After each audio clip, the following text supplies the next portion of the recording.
नमस्कार सगळ्यांना. माझं नाव यश चौगुले आणि मी आज तुम्हाला डोमेन नॉलेज हे महत्त्व या विषयावर प्रेझेंटेशन सादर करणार आहोत. तो सगळ्यात पहिला आपण बघूया व्हाय डोमेन नॉलेज इज इम्पॉर्टंट. म्हणजे काय? डोमेन नॉलेज का महत्त्वाचे आहे हे बघूया आपण. डोमेन नॉलेजमुळे उद्योजकांना विशेष समस्या सोडवण्यास मदत मिळते. तसेच डोमेन एक्सपर्ट्स आणि स्केच होल्डर सोबत स्पष्ट संवाद करण्याचा संधी मिळते.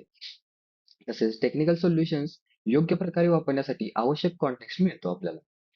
आपण उदाहरण बघूया त्याबद्दल. हेल्थ केअरमध्ये वैद्यकीय प्रक्रियेची माहिती असल्यास चांगले एआय मॉडेल ट्रेन करू शकतो आपण. फायनान्समध्ये मार्केट ट्रेंड्सचे मार्केट ट्रेंड्सचे ज्ञान असल्यास प्रिडिक्टिव्ह मॉडेल्स चांगले बनवता येते.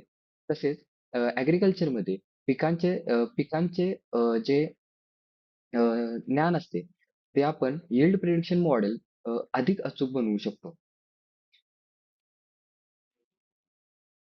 आता बघूया डोमेन नॉलेज म्हणजे काय? तर डोमेन नॉलेज म्हणजे एखाद्या इंडस्ट्री किंवा एखाद्या वर्कचे आपल्याला स्पेसिफिक अंडरस्टँडिंग असतं. त्यामध्ये इन्क्लूड असते त्याचे की concepts, procedures and important challenges.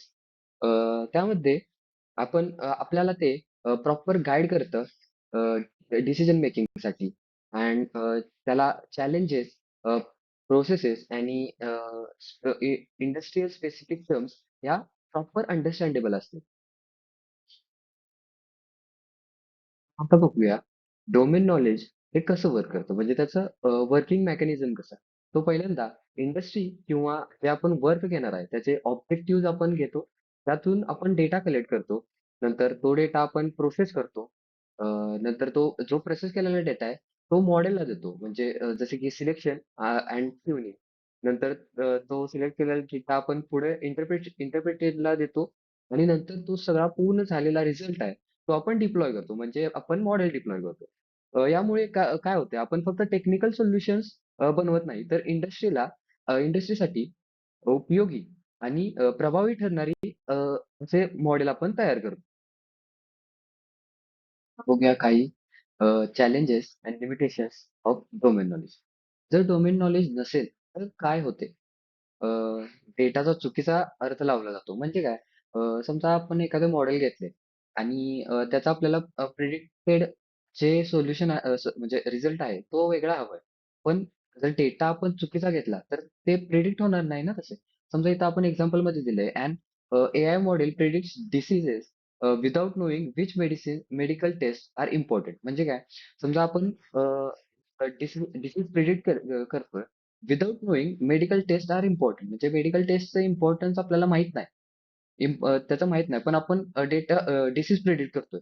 तर त्याचे जे प्रिडिक्शन आहे ते रॉंग येऊ शकतं किंवा आपण सिम्पटम्स आहेत ते रॉंग येऊ शकतात. तसेच बिल्डिंग इनरिलेव्हंट अँड इनॅक्युरेट मॉडेल. जर समजा आपण डेटाच जर चुकीचा घेतला तर मॉडेल इनॅक्युरेटच होणार ना.